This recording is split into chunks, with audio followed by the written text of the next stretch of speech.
Hello friends, welcome to my channel TS classes. हम आज आपको हिस्ट्री करा रहे हैं। आप जानते ही हैं गवर्नमेंट एग्जाम के पॉइंट ऑफ व्यू से हिस्ट्री एक अच्छा रोल प्ले करती है हमारे सभी एग्जाम्स में। जितने भी गवर्नमेंट से रिलेटेड एग्जाम होते हैं जैसे कि लेखपाल, UP police, other exam, RO, PCS, आपके यूपी ट्रिपल एससी के सभी एग्जाम्स, जिस तरह के भी एग्जाम्स है जैसे मंडी परिषद हो गया, ये सभी में हिस्ट्री एक अच्छा रोल प्ले करती है। तो फ्रेंड्स, टीचिंग से रिलेटेड एग्जाम में भी हिस्ट्री का पोर्शन देखा गया है। आपका एसएसटी से इंक्लूड होके आ जाता है, हिस्ट्री, ज्योग्राफी, सिविक्स दोनों इंक्लूड होके इकट्ठे आ जाते हैं। तो फ्रेंड्स, हम हिस्ट्री के लिए पढ़ते हैं। आज हमारा फर्स्ट चैप्टर है सिंधु सभ्यता। आइए जानते हैं सिंधु सभ्यता क्या है। सिंधु सभ्यता आदि इतिहास के अंतर्गत आती है। यहाँ पर मानव साक्षर था। यहाँ पर लिपि का ज्ञान नहीं था, पर लिपि पढ़ी नहीं गई थी। फ्रेंड्स, सबसे पहले तो हमें ये जानना होगा कि आदि इतिहास क्या है। आदि इतिहास उस काल को कहते हैं जहां पर मानव तो साक्षर था, लिपि का भी ज्ञान था, पर लिपि पढ़ी नहीं गई थी। लिपि मिल चुकी थी पर लिपि पढ़ी नहीं गई थी, इसलिए इसे आदि इतिहास काल में रखा गया। फ्रेंड्स, आगे देखते हैं।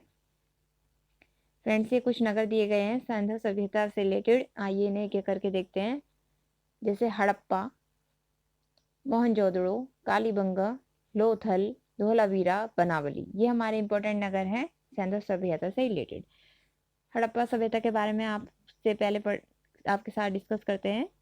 हड़प्पा एक स्थान है, ये पाकिस्तान के पंजाब प्रांत में है। ये पहले मोंटगोमरी जिले में था। फ्रेंड्स, ये हमारा इंपॉर्टेंट हो जाता है मोंटगोमरी जिले में, पर अब ये साहिवाल जिले में है। अब कहाँ है? साहिवाल जिले में। हड़प्पा सभ्यता 1921 में खोजी गई। कब खोजी गई? 1921 में। ये सबसे बड़ी सभ्यता थी तथा प्राचीनतम सभ्यता है। हड़प्पा सभ्यता प्राचीन सभ्यता है। ये दो भागों में बटी थी। पूर्व भाग निचला क्षेत्र, पश्चिम भाग दुर्ग कहलाता था। दुर्ग ये रक्षा प्राची का दायित्व रखता था। दुर्ग क्या करता था? रक्षा के कार्य में मदद करता था। फ्रेंड्स, ये नगर के नाम है, पर इन्हीं नगर से रिलेटेड जहाँ सभ्यता मिलती गई, इसलिए हमने वहां पे उसी नगर के नाम से रिलेटेड सभ्यता को बोला। हड़प्पा सभ्यता, मोहनजोदड़ो सभ्यता, कालीबंगा सभ्यता। तो ये फ्रेंड्स, ये सब सिंधु सभ्यता के ही पार्ट है। हड़प्पा की विशेषताएं। आइए हड़प्पा की विशेषताएं पढ़ते हैं। श्रमिक आवास बस्ती, दुर्ग क्षेत्र के ऊपर माउंट एफ किला। माउंट एफ किला बहुत इंपॉर्टेंट हो जाता है, सभी बुक्स में आपको देखने को नहीं मिलेगा। तो श्रमिक आवास बस्ती कहाँ थी? दुर्ग क्षेत्र के ऊपर माउंट एफ किला है, जहाँ पर श्रमिक आवास बस्तियां थी। आगे देखते हैं। फ्रेंड्स, ये हम हड़प्पा सभ्यता की विशेषताएं पढ़ रहे हैं, तो आगे इसमें पढ़ते हैं। गधे की हड्डी का साक्ष्य हमें हड़प्पा से मिला है। पुरुष की प्रस्तर, प्रस्तर होता है पत्थर की बनी, नृत्य अवस्था में बनी आकृति हमें मिली है। आकृति, मूर्ति। श्रृंगारदान मिला है, सोने की 6 लड़ियों का हार। देखिए, आपको कोरिलेट करके पढ़ना होगा कि हमें कैसे याद रह सकता है। तो आप इसे कोरिलेट ऐसे कर सकते हैं कि श्रृंगारदान में क्या रखेंगे? सोने की 6 लड़ियों का हार, जो कहाँ से मिला है? हमें हड़प्पा सभ्यता से। गठिया का रोग का साक्ष्य मिला है, बलि का साक्ष्य मिला है, अर्ध औद्योगिक नगर का साक्ष्य मिला है, 837 प्रकार से दफनाने का साक्ष्य, ये इंपॉर्टेंट हो जाता है। तांबे का कारखाना भी हमें हड़प्पा सभ्यता से मिला है। ठीक है, तो आप इसे आपस में जोड़ के याद कर सकते हैं। आगे देखते हैं। तांबे का कारखाना मिला है, जैसे कि हमने पिछली स्लाइड में आपको बताया है। तांबे का तराजू, जब हमें तांबे का कारखाना मिला है तो वहाँ तांबे के कार्य ही होंगे ना, तांबे से बनी चीजें मिलेंगी हमें। तो तांबे का तराजू हमें तांबे के कारखाने से मिला है, आप ऐसे जोड़ सकते हैं। ताबूत में दफनाने का साक्ष्य, अभी हमने अपनी पिछली स्लाइड में पढ़ा है। 837 से दफनाने की प्रक्रिया का साक्ष्य मिला है, तो हमें ताबूत में दफनाने का साक्ष्य मिला है, ये आप ऐसे जोड़ सकते हैं। मानव बलि देने का प्रमाण मिला है। अन्नागार का साक्ष्य, अभी फ्रेंड्स देखना है कि अनागार और कहाँ कहाँ से मिला है। तो इसके लिए एक ट्रिक है, मोहलो। मोहलो से मोहनजोदड़ो, है से हड़प्पा, लो से लोथल। मो से मोहनजोदड़ो, है से हड़प्पा, ले से लोथल, ये तीनों ही यहाँ पे हमें अनागार मिला है। आइए आगे देखते हैं। मोहनजोदड़ो, खोजकर्ता राखालदास बनर्जी। इसे आप एक ट्रिक से याद रख सकते हैं, मोहनदास करमचंद गांधी। मोहन से मोहनजोदड़ो, दास से राखालदास बनर्जी। ये हमें कहाँ मिला है? सिंध क्षेत्र में। फ्रेंड्स, हड़प्पा सभ्यता के खोजकर्ता अगर आपसे कोई पूछ लेगा तो आप बताएंगे दयाराम साहनी, आप अपने नोट्स में इंक्लूड कर लीजिए, इन नोट्स में लिखा नहीं है तो आप इंक्लूड कर लीजिए। दयाराम साहनी। आगे देखते हैं। पाकिस्तान के लरकाना जिले में है मोहनजोदड़ो, सिंध नदी के दाहिने तट पर। यह भी 2 भागों में बटा है। ये फ्रेंड्स हमारा इंपॉर्टेंट पॉइंट है। निचला नगर व दुर्ग पर बीच में दोनों की छोटी सी नहर। फ्रेंड्स यहाँ कोमा आएगा। छोटी सी नहर जो सिंध नदी की सहायक नहर है उस विभाजन करती है। दुर्ग और नगर का विभाजन क्या करती है? सिंध नदी की एक सहायक नहर विभाजन करती है नगर व दुर्ग का। तो ये आपका इंपॉर्टेंट पॉइंट है। आगे देखते हैं। मोहनजोदड़ो की विशेषताएं बताई गई हैं कि वहां से क्या क्या मिला है, तो इसे एक एक करके देखते हैं। कुम्हार मिला है, कुम्हार का साक्ष्य। घड़ा मिला है, जब कुम्हार मिलेगा तो घड़े के साक्ष्य भी मिलेगा। कुम्हार क्या बनाता है? बर्तन बनाता है, तो घड़े के साक्ष्य मिला है। वाटर प्योरीफाइंग का साक्ष्य, यह आप इसको प्योरीफाइंग पढ़ेंगे। सर्वाधिक कुएं का साक्ष्य मिला है। वृहत स्नानागार, सबसे बड़ा स्नानागार मिला है। पुरोहित आवास मिला है। ये वृहत स्नानागार मोहनजोदड़ो में काफी फेमस है, तो आइए इसके बारे में देखते हैं। स्नानागार में उत्तर और दक्षिण में सीढ़ियां हैं तथा पश्चिम व पूर्व में पानी की निकासी का साधन है। ये स्नानागार कहने को तो वृहत है, वृहत मीन्स बड़ा है, परंतु सबसे बड़ी इमारत अनागार की है मोहनजोदड़ो में। तो फ्रेंड्स ये बहुत इंपॉर्टेंट है। सभा भवन मिला है। तिपतैया ओढ़े हुए सील खड़ी का बना हुआ पुरुष का धड़ मोहनजोदड़ो से मिला है। ठीक है फ्रेंड्स, ये भी हमारा एक इम्पोर्टेंट पॉइंट है कि सील खड़ी से बना। ठीक है, ये सील खड़ी वर्ड का एक बार पूछ लिया जाता है कि सील खड़ी कहाँ से मिली है, तो सील खड़ी हमारा तिपतैया ओढ़े हुए एक पुरुष का धड़ मिला है, सील खड़ी से बना हुआ। 3 बंदर का साक्ष्य मिला है। ठीक है, आगे देखते हैं। सर्वाधिक मोहरों का साक्ष्य भी फ्रेंड्स मोहनजोदड़ो से मिला है। लगभग कितनी है ये? 686। कांसे की नर्तिका की मूर्ति भी मिली है। सबसे बड़ा नगर कहा जाता है मोहनजोदड़ो को। आइए देखते हैं आगे। सिंधु सभ्यता का सबसे बड़ा स्थल। अब आप कैसे याद रखेंगे कि सिंधु सभ्यता में काफी सारे स्थल हैं जो पॉपुलर हैं, पर सबसे बड़ा कौन सा है? तो आपको एक सीक्वेंस में पूछ लेता है, तो वो सीक्वेंस याद रखने के लिए एक ट्रिक है। महाराधा, मैं से मोहनजोदड़ो, है से हड़प्पा, रे से राखीगढ़ी, दहा से धोलावीरा, धै से। ठीक है, तो ये एक ट्रिक है जो काफ़ी इंपॉर्टेंट हो जाती है, आपको ये ध्यान रखना है। ये काफ़ी बार क्वेश्चन पूछ लिया जाता है, छोटे से छोटे पेपर से लेके बड़े से बड़े पेपर में आपका ये क्वेश्चन आ जाएगा। सीक्वेंस बनाने को आ जाएगा, आपको कह देगा कि आप सीक्वेंस में लगाइए सिंधु सभ्यता के सबसे बड़ा स्थल। आप ये क्वेश्चन नहीं बनते कि सिंधु सभ्यता का सबसे बड़ा स्थल कौन सा है, कि आपको दे देगा हड़प्पा, मोहनजोदड़ो, कालीबंगा ये, और आप मोहनजोदड़ो लगा लेंगे, आंसर आपका सही हो जाएगा। अब आपको ये सीक्वेंस देगा। ठीक है, तो आप इसे देख लीजिए। सबसे बड़ी सड़क, सबसे बड़ी ईंट का साक्ष्य। सबसे बड़ी ईंट कहाँ से मिली है? मोहनजोदड़ो से। मलेरिया के साक्ष्य भी मिले हैं, देखिए बीमारी भी आ गई है, तो मलेरिया के साक्ष्य भी मिले हैं। चांदी का साक्ष्य मिला है, सूती कपड़े का साक्ष्य मिला है। तो फ्रेंड्स ये हमें याद रखना होगा कि हमें मोहनजोदड़ो से सूती कपड़े का साक्ष्य मिला है। आइए अब मोहर की बात करते हैं। सेल खड़ी की बनती थी। ये सेल खड़ी मैंने बताया काफ़ी इंपॉर्टेंट वर्ड है। मोहर ज़्यादातर सेल खड़ी की बनती थी, और इनका आकार कैसा होता था? चौकोर या वर्गाकार। बेलनाकार की मोहर कहाँ से मिली है? कालीबंगा से मिली है। तांबे की मोहर लोथल व देशलपुर से मिली है। तो ये भी हमें ध्यान रखना है, ये भी हमारे इंपॉर्टेंट पॉइंट है। ज़्यादातर मोहर सेल खड़ी की बनती थी, पर अगर आपसे पूछ लेगा, और सेल खड़ी की बनती थी और ज़्यादातर चौकोर या वर्गाकार मिलती थी, पर अगर पूछ लेगा कि बेलनाकार की मोहर कहाँ से मिलती थी, तो वह आपका आंसर होगा कालीबंगा। तांबे की मोहर लोथल व देशलपुर। आइए आगे देखते हैं। मोहर पर पशुपति की खड़ी हुई मूर्ति मोहनजोदड़ो से मिली है। पशुपति की मोहर पर एक बाघ, हाथी, भैंसा, गैंडा तथा हिरण की आकृति है। कुल मिलाकर ये कितने जानवर हैं? 6। 6 जानवर हैं 5 प्रकार के। ठीक है, आगे देखते हैं स्तूपों का नगर।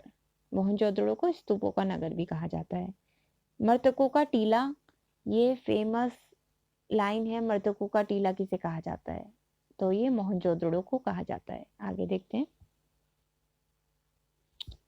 आइए अब बात करते हैं कालीबंगा की। कालीबंगा का अर्थ है काले रंग की चूड़ियां। स्थान कहाँ से मिला है? ये राजस्थान, गंगानगर, हनुमान नगर के निकट। इसकी खोज कब हुई? 1951 कहीं कहीं लिखा है, कहीं कहीं आपको 1952 भी देखने को मिलेगा। तो आपको ये दोनों डेट ही याद रखनी है। खोज करता है अमलांत घोष, माफ करिएगा, अमलानंद घोष। खोज तो इसकी अमलानंद घोष ने 1951 या 52 में करी है। 1961 में खुदाई इसकी किसने की है? बीके थापर और बीबी लाल। तो ये भी आपका एक इम्पोर्टेंट पॉइंट है। यहाँ पर दोनों नगरों का रक्षा प्राचीर अलग अलग है, दुर्ग व निचला नगर। आइए आगे देखते हैं। देखिए कुछ विशेषताएं दी गई हैं, तो इन्हें एक एक करके देख लेते हैं। यहाँ पर अलकृत ईंट का प्रमाण मिला है। अलकृत में सजी है इनके। कच्ची ईंट का प्रयोग यहाँ पर होता है। सड़क को पक्का करने के साक्ष्य मिले हैं। यहाँ पे जल निकासी का अभाव है।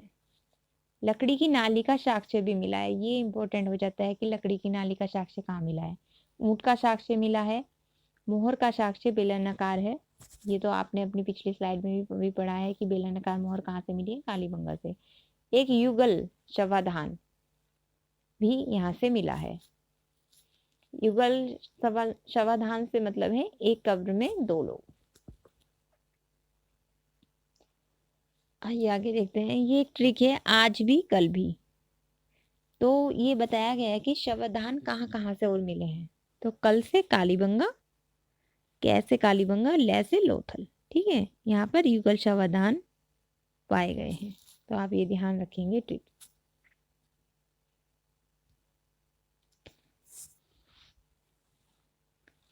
ये देखिए अग्निकुंड के साक्ष्य भी हमें कालीबंगा से मिले हैं। इसके लिए भी एक ट्रिक है, आग लगी आज बुझाने जाओगे कल। आग लगी आज बुझाने जाओगे कल। तो यहाँ पे जहाँ भी कल वर्ड आ जाए, कल से आप ध्यान रखना।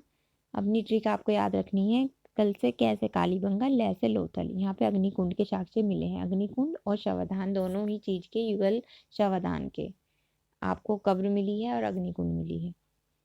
अग्निकुंड के साक्ष्य कालीबंगा से। चना और सरसों के बोए जाने के साक्ष्य भी कालीबंगा से मिले हैं। भूकंप के साक्ष्य भी मिले हैं।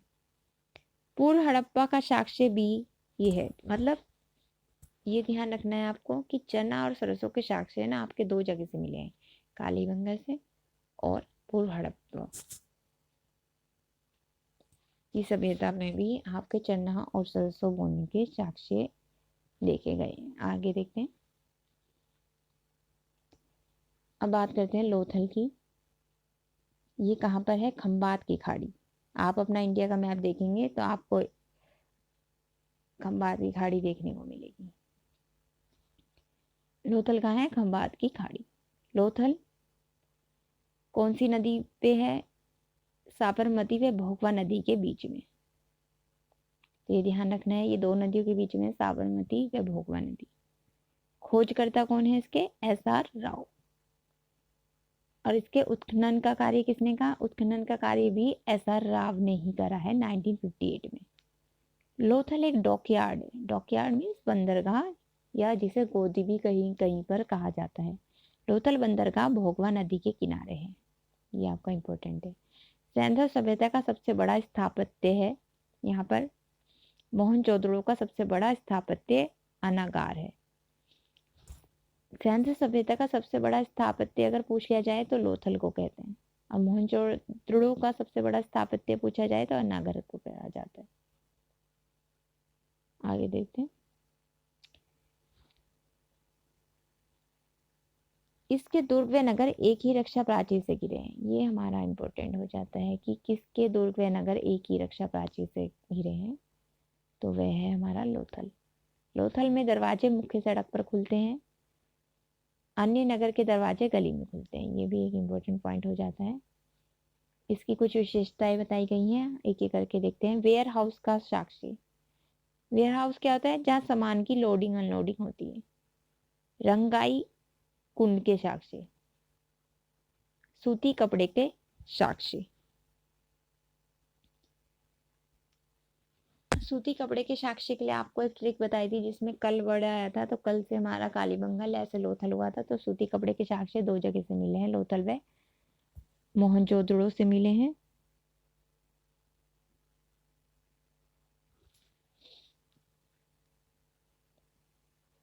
फारस की मोहर का साक्ष्य। मम्मी का साक्ष्य। मम्मी क्या होती है? मृत शरीर को दवा लगाकर जब रखा जाता है उसे मम्मी कहते हैं। गोरिल्ला की मूर्ति का साक्षी। माफ करिएगा, यहाँ पे मैंने बता दिया आपको, कल ट्रिक हमारी कालीबंगा लोथल के लिए थी। यहाँ पे सूती कपड़े के साक्षी हमें लोथल व मोहनजोदड़ो से मिले हैं। गोरिल्ला की मूर्ति का साक्षी, चालाक लोमड़ी का साक्षी, हाथी दांत का पैमाना भी हमें लोथल से मिला है। आगे देखते हैं। बारहसिंगा का मोहर का अंकन, नाव की आकृति की मोहर, लकड़ी के अनाग्रह का साक्ष्य, 3 युगल शवाधान। देखिए यहाँ पे हमें 3 युगल शवाधान मिले हैं। और हमें कल से जो ट्रिक थी, कल वर्ड आया था जिसमें वो कालीगंगा लोथल से रिलेटेड था, वहां पे हमें युगल शवाधान मिले थे। वर्गाकार अग्निकुंड के साक्ष्य। शवाधान की प्रक्रिया कैसी थी? पूर्व से पश्चिम में, अर्थात पूर्व में सिर, पश्चिम में पैर। रोपड़ में लोथल का उल्टा होता है। लोथल में तो देखिए पूर्व में सिर और पश्चिम में पैर रखे जाते हैं मृत आत्मा के, और रोपड़ में लोथल का उल्टा होता है, पूर्व में पैर और पश्चिम में सिर।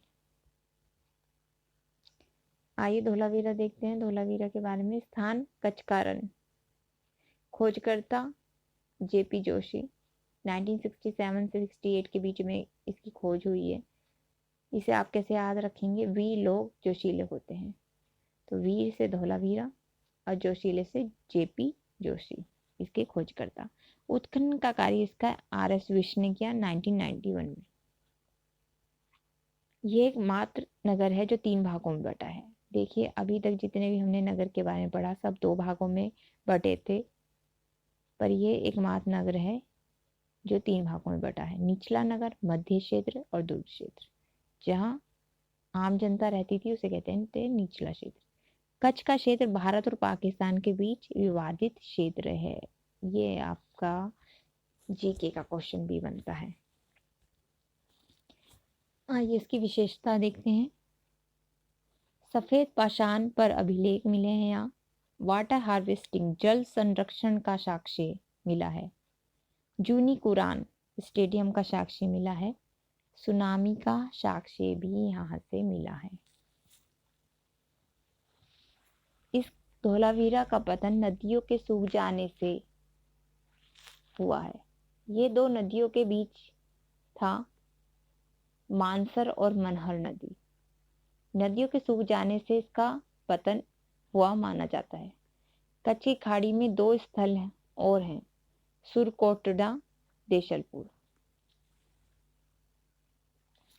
आइए बनावली की बात करते हैं।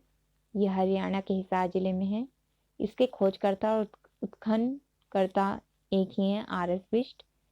यहाँ से मिट्टी का हल मिला है। आप एक ट्रिक से याद रख सकते हैं, मिट्टी का बना हुआ हल। ठीक है, बना से बनावली और हल यहाँ से हमें प्राप्त हुआ है। मकानों पर मिट्टी का लेप मिला है। मिट्टी की बनी हुई मातृ देवी की मूर्ति भी हमें बनावली से मिली है। मातृ देवी की मूर्ति हमें 4 स्थान से मिली है। हड़प्पा से, चन्हूदड़ो से, मोहनजोदड़ो से, बनावली से। ये जो आपके स्टार्टिंग के 3 स्थान है, हड़प्पा, चन्हूदड़ो, मोहनजोदड़ो, ये तीनों अब पाकिस्तान में आते हैं। और बनावली भारत में एकमात्र स्थल है जहाँ मिट्टी की मातृ देवी की मूर्ति मिली है। बैलगाड़ी के पहियों के निशान और दोनों पहियों के बीच की दूरी आज के बैलगाड़ी के पहियों की दूरी के जैसी थी। बैलगाड़ी के पहियों के निशान भी मिले हैं और दोनों पहियों के बीच की दूरी आज जैसे बैलगाड़ी के पहियों के बीच की दूरी होती है उसी की तरह इक्वलेंट थी, उसी की तरह इक्वल थी। तो देखिए उस समय भी इस ऐसा होगा कि मैथ्स का गणित का ज्ञान होगा। आइए आगे देखते हैं। चन्हूदड़ो पाकिस्तान में ये 3 भागों में बटा है, पंजाब, सिंध और बलूचिस्तान। हड़प्पा पंजाब में रावी नदी के बाएं तट पर है। सिंधु नदी के दाएं जगह पर मोहनजोदड़ो और आमरी और बाएं तट पर कोटदीजी और चन्हूदड़ो है। तो आप इसे कैसे याद रख सकते हैं, एमए और केसी। चन्हूदड़ो पाकिस्तान के सिंध प्रांत में सिंध नदी के बाएं तट पर चन्हूदड़ो स्थित है। हड़प्पा पंजाब में रावी नदी के बाएं तट पर है, ये आपको ध्यान रखना है। सिंध नदी के दाएं जगह पर मोहनजोदड़ो और आमरी और बाएं तट पर कोटदीजी और चन्हूदड़ो है। ये ट्रिक एमए और केसी से आप याद रख सकते हैं। मोहनजोदड़ो, आमरी, कोटदीजी और चन्हूदड़ो। चन्हूदड़ो पाकिस्तान के सिंध प्रांत में सिंध नदी के बाएं तट पर स्थित है। चन्हूदड़ो में कोई रक्षा प्राचीर नहीं है, ये भी एक इम्पोर्टेंट आपका पॉइंट है। यहाँ पर सौंदर्य प्रसाधन में काजल, लिपस्टिक और पाउडर पाए गए हैं। देखिए चन्हूदड़ो के लोग श्रृंगार का बड़ा ध्यान रखते थे, तो यहाँ पर काजल, लिपस्टिक, पाउडर पाया गया है। वर्गाकार ईंट का साक्ष्य चन्हूदड़ो से मिला है। आइए अब ईंटों के बारे में जान लेते हैं। सबसे बड़ी ईंट का साक्ष्य मोहनजोदड़ो से। कच्ची ईंट का प्रयोग किस घर में किया जाता था, कालीबंगा के घरों में। अलकृत ईंट कालीबंगा में। वर्गाकार ईंट कहाँ से मिली है, चन्हूदड़ो से। तो ये हमारा तीनों ही इंपॉर्टेंट पॉइंट, चारों ही इंपॉर्टेंट पॉइंट हो जाते हैं। शवाधान प्रणाली। शवाधान प्रणाली 3 तरीके थी, आंशिक शवाधान, पूर्ण शवाधान, उत्तर शवाधान। सैंधव सभ्यता में 3 प्रणाली थी। किसी मनुष्य के मृत शरीर को जंगल में बाहर रख दीजिए, पशु पक्षी उसे खा लेंगे, बाद में हड्डियों को दबा दिया जाता था, इसे कहते थे आंशिक शवाधान। पूरी बॉडी मतलब शरीर को, मृत शरीर को दफना दीजिए और ये नॉर्थ में सिर व साउथ में पैर रख दीजिए। कालीबंगा में इसका उल्टा होता था। ये दफनाने मानव के सिर को साउथ में तथा पैर नॉर्थ में रखते थे, साउथ से दक्षिण, नॉर्थ से उत्तर।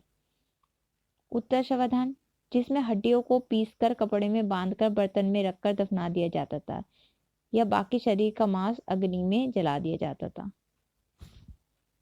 हमें ये इंपॉर्टेंट पॉइंट याद रखने हैं। लोथल में मृत शरीर को पूर्व में सिर, पश्चिम में पैर तथा रोपण में मृत शरीर को पूर्व में पैर व पश्चिम में सिर होना चाहिए।